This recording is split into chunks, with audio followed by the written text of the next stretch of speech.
Hello everyone, this is Prerna and welcome to the Math Squad। तो आज से हम स्टार्ट करने जा रहे हैं क्लास 11th मैथमेटिक्स का चैप्टर नंबर 1 जो कि है सेट थ्योरी। आज के इस वीडियो में हम कंप्लीट करेंगे एक्सरसाइज 1.1 के सारे ही क्वेश्चंस विद थ्योरी, जिससे आपके हो जाएंगे सारे ही कॉन्सेप्ट एकदम क्रिस्टल क्लियर। तो शुरुआत करते हैं सेट थ्योरी। सबसे पहले हम ये जानते हैं कि सेट होता क्या है। Set is a collection of object. Set is a well defined collection of object. Well defined मतलब जिसको हम अच्छे से डिफाइन कर सकते हैं कि हाँ, ये ऑब्जेक्ट हमारे पास इस सेट में, इस ग्रुप में बिलोंग करेगा, या फिर ये ऑब्जेक्ट इस ग्रुप में बिलोंग नहीं करेगा। तो बेसिकली यही होता है एक सेट, जिसमें हम किसी भी ऑब्जेक्ट को बता सके कि हाँ, ये ऑब्जेक्ट को हमें इस सेट में इंक्लूड करना है या इस ऑब्जेक्ट को इस सेट से एक्सक्लूड करना है, निकालना है, कि मतलब उस ऑब्जेक्ट की प्रॉपर्टी इस सेट ऑफ एलिमेंट्स की प्रॉपर्टी से बिलोंग नहीं करती है। ये होता है सेट। तो प्रॉपर्टीज का मतलब आगे हम जो एग्जांपल्स पढ़ेंगे उससे आपको और क्लियर समझ में आएगा कि मैं कैसी प्रॉपर्टीज से रिलेटेड बात कर रही हूँ। तो पहले डिफिनेशन समझते हैं हम। देखिए, हमारे पास ये जो है, ये सेट है, ये बुक ऑफ सेट है। बुक ऑफ सेट कैसे? कि आप ये बुक को देखिए, ये बुक, ये बुक, ये और ये, मतलब इस पूरे ही सेट में जितनी भी बुक्स है, सारी ही बुक्स एक दूसरी बुक से कैसी है? डिफरेंट बुक्स है ना। कोई भी दो बुक सिमिलर तो नहीं है, कोई भी दोनों में से कोई भी बुक हमारे पास सिमिलर नहीं मिल रही है। तो इसीलिए सेट में क्या होता है, वेल डिफाइंड कलेक्शन तो होता ही है, लेकिन वो वेल डिफाइंड कलेक्शन होता है कैसे? ऑब्जेक्ट का, डिस्टिंक्ट ऑब्जेक्ट का। सारे ही ऑब्जेक्ट डिस्टिंक्ट होने चाहिए, यानी कि सारे ही ऑब्जेक्ट डिफरेंट डिफरेंट होने चाहिए, सेम ऑब्जेक्ट नहीं होना चाहिए। अगर आप इस सेट ऑफ पेन को देखते हैं तो इस सेट ऑफ पेन में क्या दिख रहा है कि सारे ही पेन में, सारे ही पेन जो है दूसरे पेन से डिफरेंट हो रहे हैं। तो इसे बोल सकते हैं हम एक सेट। तो ये होता है सेट। डेफिनेशन पे देखिए तो set is a collection of object that are of particular type. मतलब एक ही प्रकार के ऑब्जेक्ट का, एक प्रकार मतलब पेन, कलेक्शन ऑफ पेन्स। सारे पेन डिस्टिंक्ट हो सकते हैं, डिस्टिंक्ट होने ही चाहिए। सारे पेन डिफरेंट होने चाहिए, लेकिन एक पर्टिकुलर कैटेगरी है कि वो कैटेगरी पेन की कैटेगरी है या वो कैटेगरी बुक की कैटेगरी है। तो ये होता है हमारे पास सेट। अब क्रिकेट टीम में क्या होता है, सारे ही मेंबर दूसरे मेंबर से डिफरेंट होते हैं, कोई भी मेंबर दूसरे के सिमिलर या सेम नहीं होता है। डेक ऑफ कार्ड में अगर हम देखें तो हमारे पास कार्ड होता है जैक का, क्वीन का, क्वीन किंग का, क्वीन का, 2 3 4। तो ये जो और भी कार्ड्स होते हैं, सब कार्ड डिफरेंट है। 2 कार्ड 3 से डिफरेंट है, 4 5 से डिफरेंट है, 4 बाकी सबसे डिफरेंट है, जो किंग है बाकी सबसे ही डिफरेंट है, क्वीन है बाकी सबसे ही डिफरेंट है। लेकिन ये सारे किस कैटेगरी में है? सारे कैटेगरी तो एक ही आ रही है, किस कैटेगरी की? Deck of card category. तो बेसिकली यही होता है हमारे पास सेट, कि सारे ही ऑब्जेक्ट एक कैटेगरी को बिलोंग करने चाहिए, लेकिन डिफरेंट होने चाहिए। एग्जाम्पल्स देखते हैं हम। Number of students in a class. अब सारे स्टूडेंट डिफरेंट तो होते एक दूसरे से, स्टूडेंट होते हो कितने भी सकते हैं, है 30 या 40 50, कितने भी स्टूडेंट्स हो सकते हैं, लेकिन हमारे पास है वो सारे स्टूडेंट और सभी डिफरेंट होते हैं दूसरे से। Number of states in India. India में जितने भी स्टेट्स हैं सब डिफरेंट है और एक कैटेगरी को रिप्रेजेंट करते हैं। मल्टीपल्स ऑफ 2 विच आर 20 और लेस देन 20।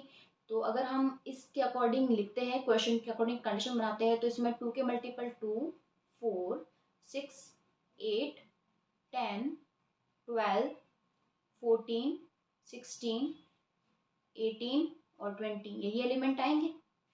तो सारे ही एलिमेंट आप देख सकते हैं सब डिफरेंट है दूसरे से, और इसी जो हमारे पास क्वेश्चन है उसी के अकॉर्डिंग काम कर रहे हैं, सारे सारे एलिमेंट उसी कैटेगरी में आ रहे हैं। Number of digits in binary system. 0 और 1 डिफरेंट है, वेल डिफाइंड है। Different type of quadrilateral. अगर एग्जाम्पल देखें तो हमारे पास रोम्बस होता है। रोम्बस डिफरेंट है स्क्वायर से, लेकिन दोनों ही क्वाड्रिलेटरल है। स्क्वायर डिफरेंट होता है रेक्टेंगल से, लेकिन ये दोनों ही, ये सब आपस में डिफरेंट होते हैं। काइट डिफरेंट है इन तीनों से, लेकिन है क्वाड्रिलेटरल ही। तो यह हमारे पास होता है सेट। और नेचुरल नंबर लेस देन 10, 1, 3, 5, 7, 9 सारे ही डिफरेंट है, set of odd natural number है। रिवर्स ऑफ इंडिया एग्जांपल्स देख सकते हैं इसका।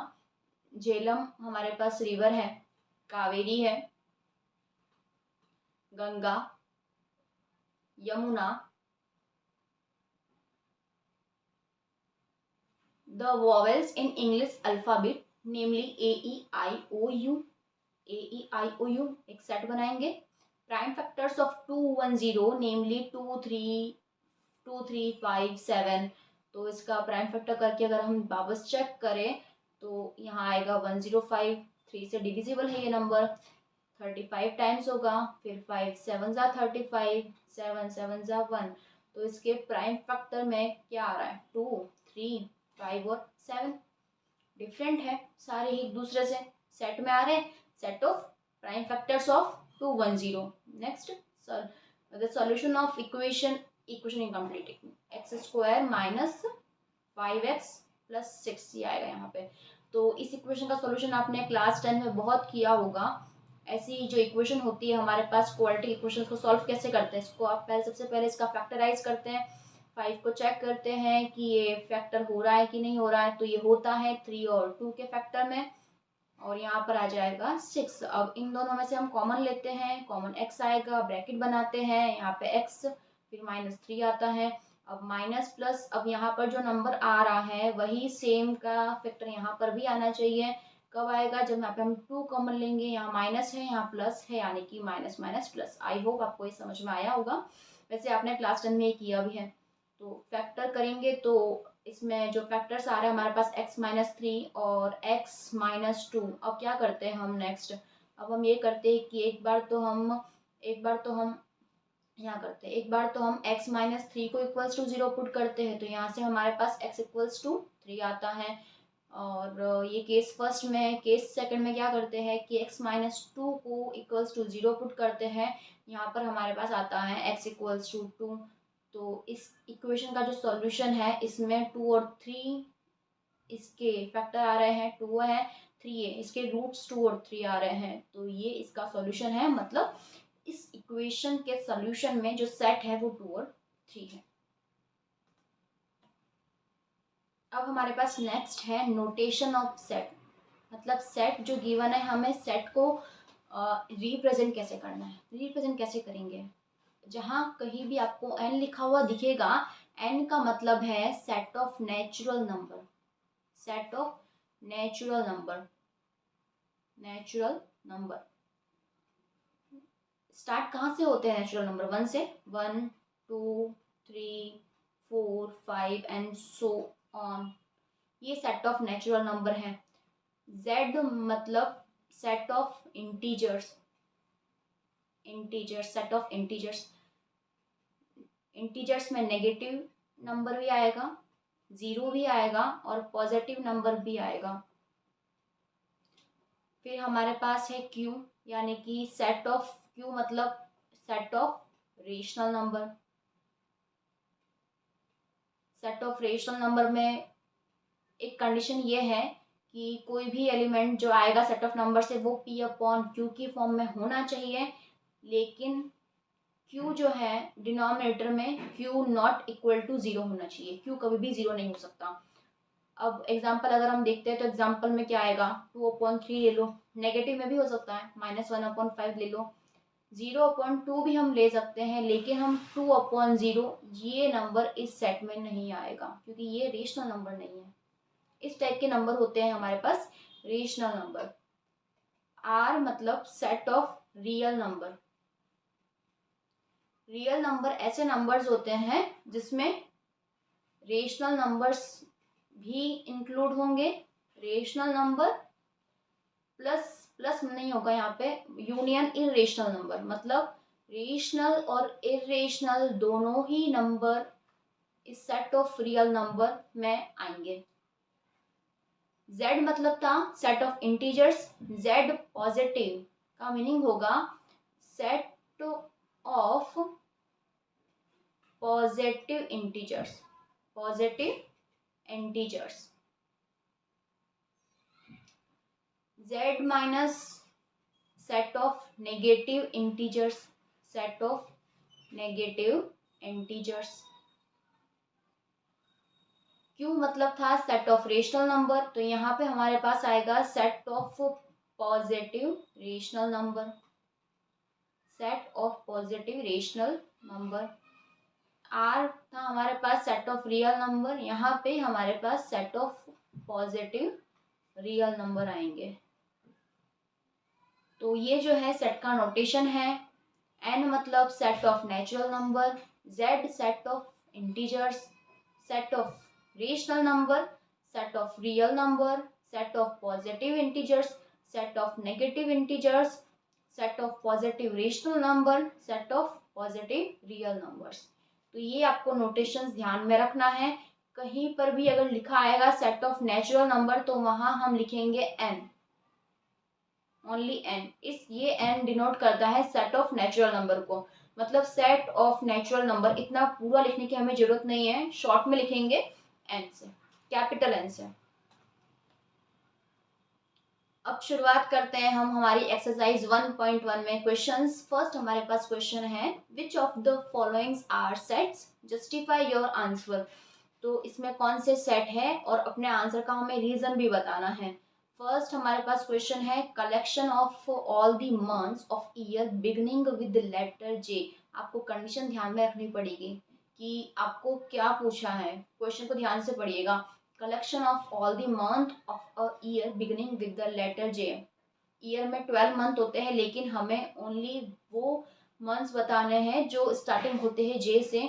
जे से स्टार्ट होने वाले मंथ्स हैं, फर्स्ट है जनवरी, फिर आएगा हमारे पास जून, और देन आएगा जुलाई।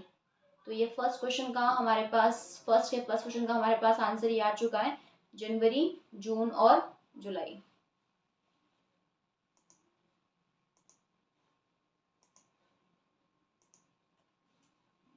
The collection of 10 most talented writers of India. तो क्या आप ये बता सकते हैं कि आप कौन से 10 मोस्ट टैलेंटेड राइटर्स हैं इंडिया के। तो हम ये नहीं बता सकते, ये एक सेट नहीं है, नॉट अ सेट। क्यों? क्योंकि सेट मतलब ये होता है कि जिसका आंसर वेल डिफाइंड हो, वेल डिफाइंड हो, ऐसी वैल्यूज जो वेरी नहीं करते हो। सेट मतलब जिसका आंसर फिक्स होना चाहिए, आंसर फिक्स होना चाहिए, पर्सन टू पर्सन सेम होना चाहिए।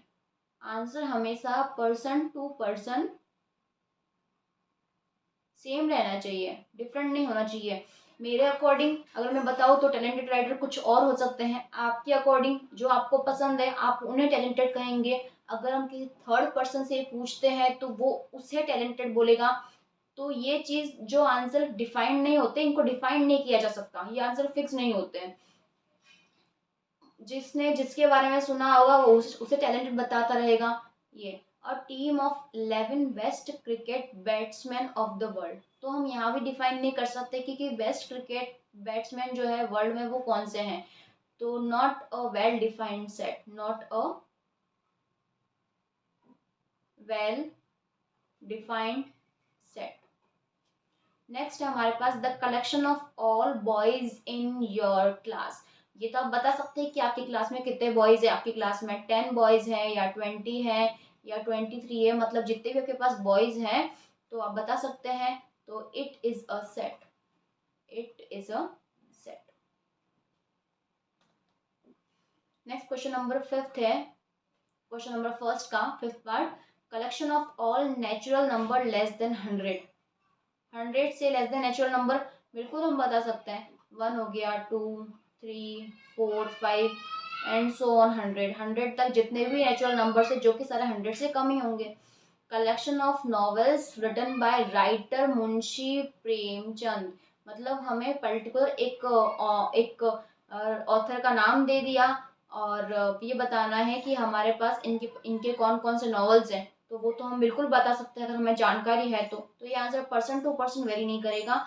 तो yes it is a set, ये भी हमारे पास सेट है। Collection of all even integers, collection of all even integers, कुछ भी हम एग्जांपल देखें। इवन इंटीजर्स -2 इवन इंटीजर्स तो है, 2 इवन इंटीजर्स है, 4 6, 8, कोई भी नंबर ले लीजिए, 102 ले लिया है ना, या 210 ले लिया, तो ये सब इवन इंटीजर्स तो है ही। Collection of question in this chapter, yes it is a set, क्योंकि हम बता सकते हैं कि हमारे पास आज जो चैप्टर नंबर 1.1 है, एक्सरसाइज 1.1, इसमें जितने भी क्वेश्चंस हैं वो एक वेल डिफाइंड है। Collection of most dangerous animal of the world, तो ये चीज़ हम नहीं बता सकते कि कौन सा एनिमल हमारे लिए डेंजरस है। हो सकता है जो एनिमल हमारे लिए डेंजरस हो किसी दूसरे के लिए डेंजरस ना हो, है ना, तो it is not a well defined set, ये सेट वेल डिफाइंड नहीं है। अब हमारे पास आज का नेक्स्ट टॉपिक है जो कि है element of a set. Element of a set, element of a set मतलब जैसे हमने एक एग्जांपल लिया था ना सेट ऑफ वोवेल्स का, उसमें कौन कौन से वोवेल्स थे, ए ई आई ओ यू। इस सेट में ये आ रहे हैं हमारे पास 5 अल्फाबेट, तो ये 5 अल्फाबेट ही सेट के एलिमेंट है। अब इसको हम डिनोट कैसे करेंगे कि हाँ ये सेट का एलिमेंट है या नहीं है, तो इसको लिखते हैं हम, एक साइन से, ये साइन होता है इसका, ये ग्रीक वर्ड है, इसे कहते हैं हम एप्सिलॉन, एप्सिलॉन, है ना। तो एप्सिलॉन पढ़ते हैं इसे, मतलब अगर हमें शो करना है कि ए जो है एलिमेंट इस सेट को बिलोंग करता है, मतलब कि ए इस सेट का एलिमेंट है, तो हम लिखेंगे ए बिलोंग्स टू ए। ये मतलब इसको ऐसे भी लिख सकते हैं ए बिलोंग्स टू ए, लेकिन अगर टाइम बचाना है, हमें शॉर्ट में लिखना है, तो हम लिखेंगे ए बिलोंग्स टू ए, ये लिखेंगे। ई भी इस सेट में आ रहा है, ई बिलोंग्स टू ए। आई भी इस सेट में आ रहा है, आई बिलोंग्स टू ए। ओ भी हमारे पास इस सेट का एलिमेंट है, ए। यू पूछ रहा है तो यू बिलोंग्स टू ए। अगर हमें बताना है कि क्या बी इस सेट में बिलोंग करता है, तो बी इस सेट में बिलोंग नहीं करता है। अगर बिलोंग नहीं करता है, does is not element, does not belongs to, तो उसके लिए हम क्या करते हैं, ये एप्सिलॉन लिख करके इसे हम काट देते हैं। तो ये है नॉट बिलोंग टू का साइन और ये है बिलोंग टू का साइन। आई होप आपको क्लियर हो गया होगा। तो if A is an element of a set ए, हम क्या लिखेंगे, ए बिलोंग्स टू ए, इसका मतलब ये होता है, और लिखते हैं इसको हम इस तरीके से, A belongs to A. If B is not an element of a set, तो we write B does not belongs to A. इसको पढ़ते हैं बिलोंग्स टू, इसको पढ़ते हैं डज नॉट बिलोंग्स टू। हमारे पास जो नेक्स्ट क्वेश्चन नंबर 2 है वो इसी पर बेस्ड है कि हमें ये बताना है कि कौन सा एलिमेंट पर्टिकुलर गिवन सेट का है या नहीं है। तो फर्स्ट पहले हम देख लेते हैं कि हमारे पास एक सेट गिवन है ए। इस ए सेट में एलिमेंट है 1, 2, 3, 4, 5 और 6, ये हमारे पास एलिमेंट है इस सेट में। तो क्वेश्चन है कि 5 एक में 5 है या ये रहा 5, तो 5 बिलोंग्स टू ए। क्या 8 बिलोंग करता है, 8 कहीं भी नहीं है, तो 8 डज नॉट बिलोंग्स टू। 0 इस सेट में है, नहीं। 4 है इस सेट में, यस। 2 है इस सेट में, यस। 10 है क्या, 10 भी नहीं है। तो इस तरीके से हम बता सकते हैं कि कौन सा एलिमेंट इस सेट में बिलोंग करता है या इस सेट में बिलोंग नहीं करता है। तो ये हमारे पास है कि एलिमेंट ऑफ अ सेट। अब नेक्स्ट हमारा जो टॉपिक है, हमें ये पढ़ना है कि सेट को रिप्रेजेंट कैसे करेंगे, किस तरीके से हम बताएंगे कि हमारे पास ये एक सेट है। एक सेट को रिप्रेजेंटेशन का कोई तरीका तो होना चाहिए कि हम रिप्रेजेंट करें। हर बार तो हम इसको पूरा डिफाइन नहीं करेंगे, पूरा लंबा लंबा लिख नहीं सकते हैं। तो एक शॉर्ट फॉर्म, शॉर्ट में हम इसको कैसे समझेंगे, कैसे लिखेंगे, इसके हमारे पास 2 मेथड है। तो इन्हीं मेथड्स को बोलते हैं सेट रिप्रेजेंटेशन। सेट रिप्रेजेंटेशन में क्या होता है कि हमारे पास 2 मेथड है सेट को रिप्रेजेंट करने के। फर्स्ट है हमारे पास रोस्टर फॉर्म या टेबुलर फॉर्म, और सेकंड फॉर्म है सेट बिल्डर फॉर्म।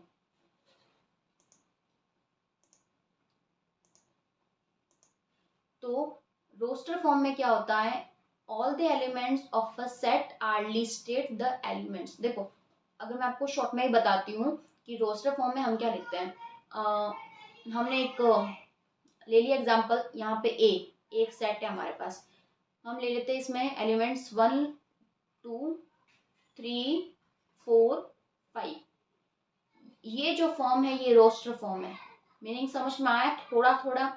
मतलब कि क्या करना है कि सेट में जो भी एलिमेंट्स आ रहे हैं उन एलिमेंट्स को हमें ऐसे ही लिख देना है, लेकिन हमें उनको सेपरेट करना है कॉमा से, और ये जो सारे एलिमेंट है वो होने चाहिए ब्रैकेट्स के बीच में। All the elements of a set are listed, the elements are being separated by comma. इन सभी एलिमेंट को हमें कॉमा से सेपरेट कर देना है। सेपरेट करने के बाद में ये एनक्लोज कर देना है इनको हमें विद इन ब्रेसेस, ब्रेसेस बना देना है। तो ये जो फॉर्म है इसे बोलते हैं रोस्टर फॉर्म या टेबुलर फॉर्म। अब जो नेक्स्ट हमारी सेट बिल्डर फॉर्म है उसे हम इन्हीं एलिमेंट को कैसे रिप्रेजेंट करेंगे, आइए देखते हैं।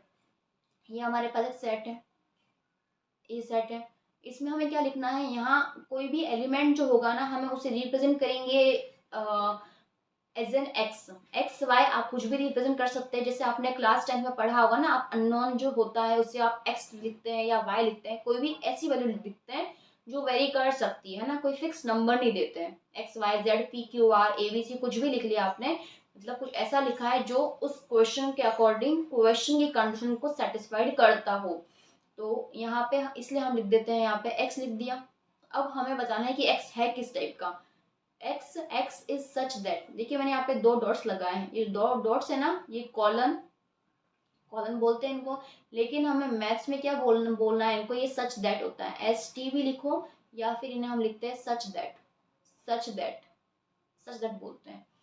तो यहाँ पे जो एक्स है, एक्स एक्स ऐसा है, एक्स सच दैट कोई एक नंबर है, मतलब एक्स की वैल्यू कैसी है, 5 और 1 के बीच में, मतलब 1 से 5 तक है। यहाँ 1 लिख दिया, यहाँ 5 लिख दिया। अब यहाँ 1 से बड़ी है सारी वैल्यू और 5 से छोटी है, लेकिन 1 और 5 दोनों भी है ना, तो इक्वल कर देते हैं हम यहाँ पे। तो यहाँ पे हमें इस तरीके से ये फॉर्म हो गई सेट बिल्डर फॉर्म। इसको हम लैंग्वेज में लिखें तो हम क्या लिख सकते हैं यहाँ पे कि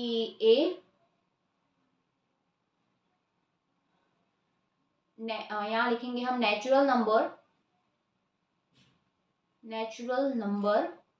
लेस देन 6, या ये इस तरीके से हम इसको सेट बिल्डर फॉर्म में एक्सप्रेस कर सकते हैं।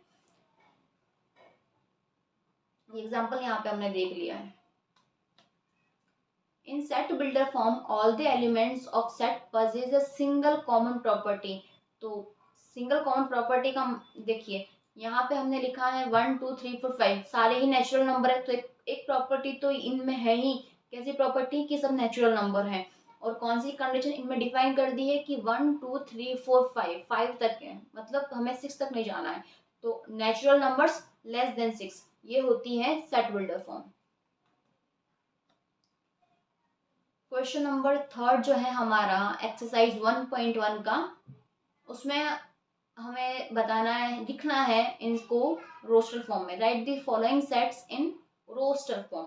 तो रोस्टर फॉर्म में हम कैसे लिखेंगे, बट पहले क्वेश्चन क्या है हमारे पास, first a x, x is an integer, x is an integers, value है -3 से less than equals to x is less than 7, ये हमारे पास है।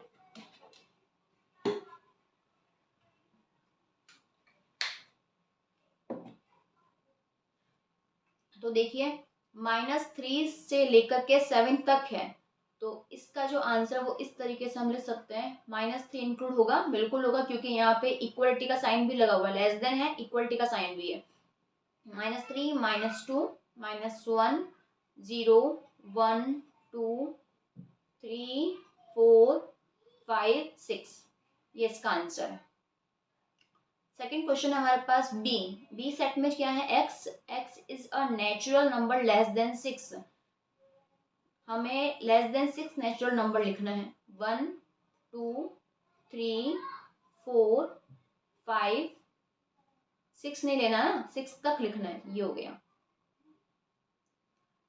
सी पार्ट है, x is a 2 digit natural number such that the sum of its digit is 8। तो हमें ऐसे natural number बताने हैं जिनमें इसकी डिजिट क्या हो, 8, सम 8 हो। मतलब अगर हम एक एग्जांपल लेते हैं, सम में 0 8 का सम 8 बनता है, 0 + 8 = 8, 1 + 7 is 8, 2 + 6 is 8, 3 5 8, then 4 + 4 8, 5 + 3 8, 6 2 8, 7 1 8 और 8 0 8।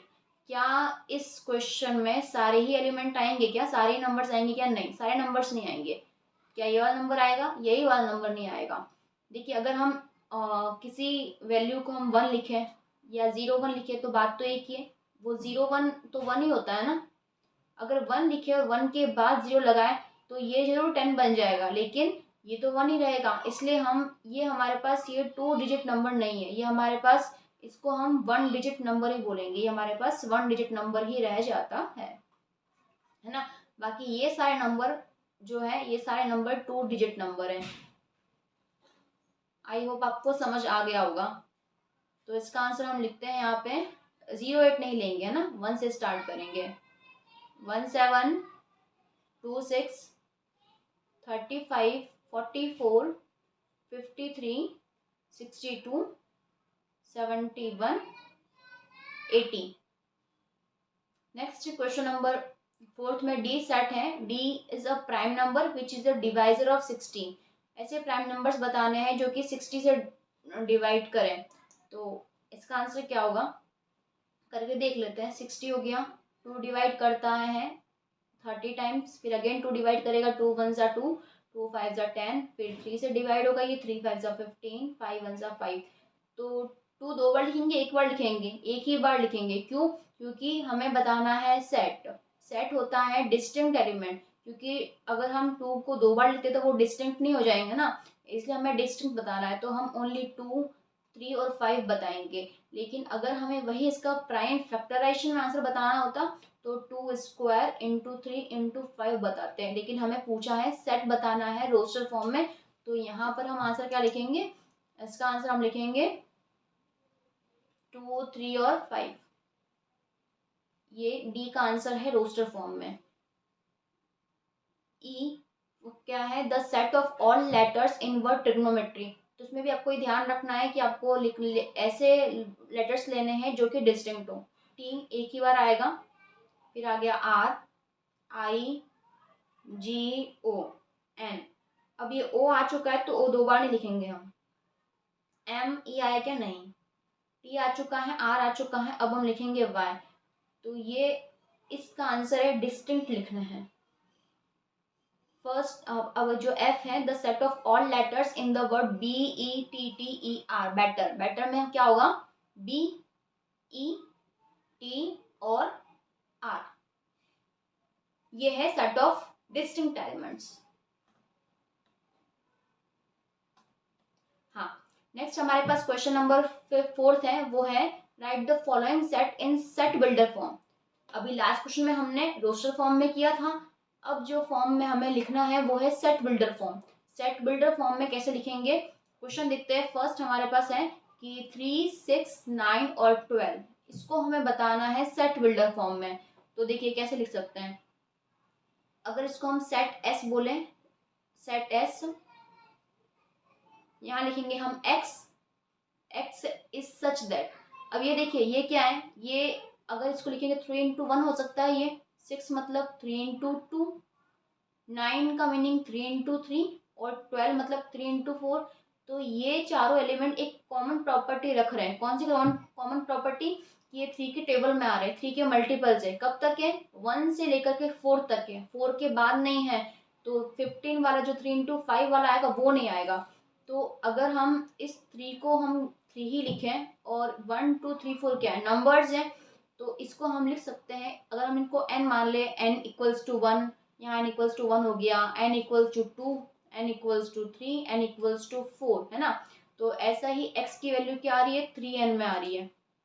n की जगह 1 पुट करेंगे तो 3 1 ज़ा 3, 2 पुट करेंगे तो 3 इंटू 2 6, 3 पुट करेंगे तो 3 इंटू 3 9, 4 पुट करेंगे तो 3 इंटू 4 12। तो x इक्वल्स टू 3n। अब यहाँ पे हमें n को भी डिफाइन करना पड़ेगा कि यहाँ पे n क्या है। तो n हमारे पास एक ऐसा नेचुरल नंबर है जहाँ पर n की वैल्यू आ रही है 1 से लेकर 4 तक, और 1 और 4 दोनों ही शामिल है। ये इसका आंसर हुआ है। 2, 4, 8, 16, 32। अब इस क्वेश्चन में देखें तो ये 2 है, 4 है। 2 का स्क्वायर करने पर 4 बनता है, 2 का क्यूब करने पर 8 बनता है, 2 का 4 टाइम्स मल्टीपल करने पर 16, फिर 5 टाइम्स करेंगे 2 की पावर 5, 32 बनता है ना। मतलब 2 पावर 1 2, 2 पर पावर 2 लेंगे तो आएगा यहाँ पे हमारे पास 4, 2 की पावर 3 लेंगे तो आएगा 8, 2 की पावर 4 लेंगे तो आएगा 16, और 2 की पावर 5 लेंगे तो आएगा 32। तो ये हमारे पास है। तो 1 2 3 4 5, अगेन इन सबको हम क्या लिख सकते हैं, ये सब हमारे पास n हो गया। तो यहाँ पे इसको ऐसा लिख सकते हैं x, वेयर x की वैल्यू क्या आएगी, 2 सब में कॉमन है तो यहाँ 2 का 2 ही आएगा, ये चेंज नहीं होगा। और यहाँ पर हम लिख सकते हैं n, वापस से n को डिफाइन करेंगे, n बिलोंग्स टू n, जहाँ पर n की वैल्यू 1 से लेकर के 5 तक आ रही है, 1 और 5 दोनों ही इंक्लूड है। ये इसका आंसर है। थर्ड क्वेश्चन है हमारे पास, ये 5 की पावर 1, 25 लिखा है मतलब 5 की पावर 2, 125 लिखा है मतलब 5 की पावर 3, 625 लिखा है मतलब 5 की पावर 4। तो 5 की पावर 1 इक्वल्स टू 5, 5 की पावर 2 इक्वल्स टू 25 होता है, 5 की पावर 3 में होता है हमारे पास 125, 5 की पावर 4 बनता है 625। तो इस वाले क्वेश्चन को भी हम ऐसे ही लिख सकते हैं, x where x is equals to 5 की पावर n, जहाँ n बिलोंग करता है n को, और n की वैल्यू जो है हमारे पास वो 1 से लेकर के 4 तक है। ये इसका आंसर है। नेक्स्ट फोर्थ क्वेश्चन देखेंगे तो फोर्थ क्वेश्चन में क्या है, 2 4 6 सीरीज बनाएंगे तो हमें सीरीज मिल रही है, यहाँ पे 2 है और यहाँ पे 4 है, यहाँ पे 6 है, मतलब डिफरेंस 2 2 का है। यहाँ पे हो सकता है 8 रहा होगा, यहाँ पे 10 है, फिर यहाँ पे 12 है, फिर यहाँ 14 रहा होगा। तो इस तरीके से सीरीज हमें मिल रही है, मतलब ये कई फाइनाइट सीरीज नहीं, इनफाइनाइट है, मतलब कंटिन्यू चला जा रहा है ये, तो कोई दिक्कत नहीं है। वही बात है, लिख देंगे हम x where x is equals to 2n, लिख दो 2n लिख सकते हैं ना इसको, 2n, और जहाँ n बिलोंग कर रहा है किसको, नेचुरल नंबर को, ऐसा लिख सकते हैं। या फिर हम ये भी लिख सकते हैं x is a multiple of 2, यहाँ लिख सकते हैं x is a multiple of 2, multiple of 2, ये लिख सकते हैं। नेक्स्ट हमारे पास क्वेश्चन है 14900। तो आई होप आपको इसका पैटर्न समझ में आ गया होगा। इसका पैटर्न में क्या है, एक सेकेंड, ये हमारे पास नेक्स्ट जो क्वेश्चन था वो 1 है, 4 है, 9 है, फिर अगर यहाँ हमें दिख रहा होगा तो ये 1 स्क्वायर लिख रहा है ना, 1 स्क्वायर की वैल्यू 1 आती है, बिल्कुल आती है। 2 का स्क्वायर करेंगे तो 4 बनेगा, 3 का स्क्वायर करेंगे तो 9 बनेगा, 4 का स्क्वायर करेंगे तो 16 बनेगा, और यहाँ पे लिखा हुआ है हमारे पास ये वैल्यू 100 तक थी, ये 100 तक था यहाँ पे। तो 100 बनता है किसका स्क्वायर करने पे, 10 के स्क्वायर से 100 बनता है। तो ये पैटर्न फॉलो कर रहा है ये। तो इसका जो क्वेश्चन का आंसर हम लिख सकते हैं, यहाँ पे x आएगा, x किसके इक्वल आएगा, यहाँ पे n स्क्वायर के इक्वल आएगा, n स्क्वायर के इक्वल आएगा, जहाँ पर जो है n बिलोंग कर रहा है किसको, नेचुरल नंबर को, और n की वैल्यू भी डिफाइन है, वो है 1 से लेकर के 10 तक। ठीक है, अब जो हमारे पास क्वेश्चन नंबर 5 की ओर हम आगे बढ़ रहे हैं। तो क्वेश्चन नंबर 5 में हमें इस सेट में एलिमेंट्स बताने हैं हमें, मतलब ये सारी गिवन है आपको, सेट बिल्डर फॉर्म गिवन है, सेट गिवन है, तो इसमें आपको एलिमेंट्स बताने हैं, मतलब किसको आपको कन्वर्ट करना है रोस्टर फॉर्म में, रोस्टर फॉर्म में कन्वर्ट करना है। करते हैं कन्वर्ट। गिवन है a is equals to x, x is an odd natural number. अब तो ये आप कर ही लेंगे, कोई दिक्कत ही नहीं है। 1 2, एक 2 नहीं आएगा, यहाँ पे 1 है, यहाँ 3 आएगा, 5 आएगा, 7 आएगा, 9 आएगा। तो ये ध्यान रखना है, हमें पूछा है नेचुरल नंबर, लेकिन उसमें भी कंडीशन है ऑड की, ऑड नेचुरल नंबर बताने थे। नेक्स्ट हमारे पास है क्वेश्चन नंबर बी में x is an integers, value given है -1, माइनस नहीं है, 1/2 से x 9/2 तक है। तो इसका हम देखते हैं आंसर किस तरीके से हम लिख सकते हैं इसको। x की जो वैल्यू हमें गिवन है वो किस फॉर्म में है, वो है 1/2 less than x less than 9/2। इसको अगर हम नंबर लाइन पे ड्रॉ करेंगे ना, तो ये कुछ इस तरीके से नंबर लाइन पे, अगर ये 0 है, यहाँ -1 आएगा, यहाँ 1 आएगा, ये 2 3 4, यहाँ 5 ले लेते हैं। 1/2 यहाँ कहीं आएगा, इन दोनों के बीच में 9/2 यानी कि 4.5 4.5 के बीच में आएगा 9/2। अब यहाँ पे हमें क्वेश्चन में ये पूछा है कि हमें बताने हैं इंटीजर्स। क्वेश्चन में हमें क्या बोला है कि इंटीजर्स बताने हैं, हमें इंटीजर्स बताने हैं। तो इंटीजर्स कौन कौन से इस सीरीज में, एक तो 1 है, 2 है, 3 है और 4 है, यही तो 4 इंटीजर्स है इसमें। तो इसका आंसर लिख देते हैं हम। इसका आंसर आएगा सेट बी का 1 2 3 एंड 4। ये इसकी रोस्टर फॉर्म हो गई। नेक्स्ट जो क्वेश्चन है हमारे पास c, x is an integers, again हमें इंटीजर्स बोला है जिसमें x² is less than equals to 4 होना चाहिए। तो ये कैसे होगा, कंडीशन जो है वो x² is less than equals to 4, square हमारे पास 4 या 4 से कम होना चाहिए, लेस देन इक्वल्स टू 4 भी हो सकता है या 4 से कम होना चाहिए। तो अगर हम 1 का स्क्वायर करते हैं तो 1 का स्क्वायर 1 ही आता है, 2 का स्क्वायर आता है 4, 3 का स्क्वायर आता है 9। तो ये केस तो हम नहीं ले सकते हैं, इंटीजर्स बोला है ना, तो हम इसमें नेगेटिव भी लेंगे और जीरो भी लेंगे, क्योंकि जीरो भी इंटीजर्स होता है और नेगेटिव भी इंटीजर्स होता है। तो अगर यहाँ पे -1 का स्क्वायर करेंगे तो ये 1 आएगा, -2 का स्क्वायर करने पर 4 आएगा, और अगर 0 का स्क्वायर करते हैं तो कितने भी टाइम 0 को मल्टीप्लाई करो आप 0 ही आने वाला है। तो इस सेट में आपके पास कौन कौन से एलिमेंट्स आएंगे, -1 भी आएगा क्योंकि -1 का square 1 which is also less than 4, -2 का square is 4, 4 is equals to 4, square of 0 is 0 which is less than 4। तो 0 फिर 1 और 2 तो है ही, तो ये इस सेट के एलिमेंट है। तो हमें ध्यान रखना पड़ेगा कि हमें इंटीजर्स बोला है, नेचुरल नंबर्स बोला है, क्वेश्चन में पूछा क्या है। तो छोटी सी मिस्टेक आपके क्वेश्चन को राइट या रॉन्ग करवा सकती है। तो ये लिखेंगे -2 भी है, -1 0 1 और 2। नेक्स्ट है हमारे पास डी पार्ट में, फोर्थ पार्ट में, x is a letter in a word loyal. Loyal words में कौन कौन से लेटर हैं, सिंपल क्वेश्चन है, LOY and E। Next question number 5 जो है, x is a month of a year not having 31 days. हमें ऐसे मंथ बताने हैं ईयर्स में जिसमें 31 डेज ना हो। अगर फर्स्ट देखते हैं तो 1 जनवरी 31 डेज होते हैं। जनवरी के बाद में आता है फरवरी 28 डेज होते हैं, है ना। मार्च नहीं, फिर आएगा अप्रैल, अप्रैल के बाद में मई में 31 हो गए, फिर आएगा जून, जुलाई नहीं लेंगे, अगस्त, अक्टूबर, और फिर आ जाएगा हमारे पास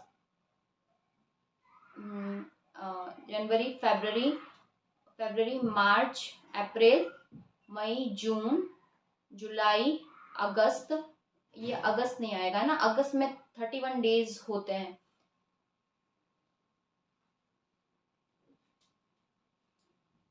अगस्त नहीं लेंगे, सितंबर, और फिर आ जाएगा नवंबर। तो ये आपको ध्यान रखना है, फरवरी, अप्रैल, जून, सितंबर और नवंबर, है ना। एक बार वापस से क्लियर कर लीजिएगा कि ऐसे कौन से मंथ है जिसमें 31 डेज नहीं होते हैं। नेक्स्ट क्वेश्चन नंबर 6 है, x is a consonant in the English alphabet which precedes k, मतलब के से पहले आने वाले कौन कौन से अल्फाबेट्स हैं इंग्लिश में। मतलब हमें ए, ई, आई, ओ, यू, ये सारे वॉवेल्स हैं। इनके अलावा इनको छोड़ करके हमें सारे कॉन्सोनेंट्स लेने हैं जो कि के से कम हो। तो बी, सी, डी, ई नहीं आएगा, एफ, जी, एच, आई तो वॉवेल हो गया, जे, उसके बाद के, लेकिन के से प्रीसीडिंग वाले लेने हैं जो के से पहले हो। ये इसका आंसर है b, c, d, f, g, h and j. Next question है हमारे पास, match each of the set on the left in the roster form with the same set on the right, describe set builder form. यहाँ पर हमें लिखी हुई है roster form और यहाँ पर लिखी हुई है हमें सेट बिल्डर फॉर्म। तो इसे हमें करना है, मैच करना है। देखें, सबसे पहले इजी क्या दिख रहा है, ये दिख रहा है मैथमेटिक्स जैसा, सारे इजी है वैसे तो इसको हम पहले अरेंज कर लेते हैं। मतलब जो थर्ड है उसका आंसर तो हो गया डी। 1, 3, 5, 7, 9 ऑड नंबर्स है ना, तो odd natural number less than 10। Fourth का हो गया हमारे पास डी, बी, फोर्थ का हो गया बी। 2 और 3 कैसे नंबर दिख रहे हैं, प्राइम नंबर दिख रहे हैं जो कि 6 से डिवाइड कर रहे हैं, 6 को डिवाइड करते हैं। सेकंड का आंसर हो गया ए। फिर हमारे पास 1, 2, 3 एंड 6, ये हो गया इसका। फर्स्ट का हो जाएगा c, natural number and divisor of 6।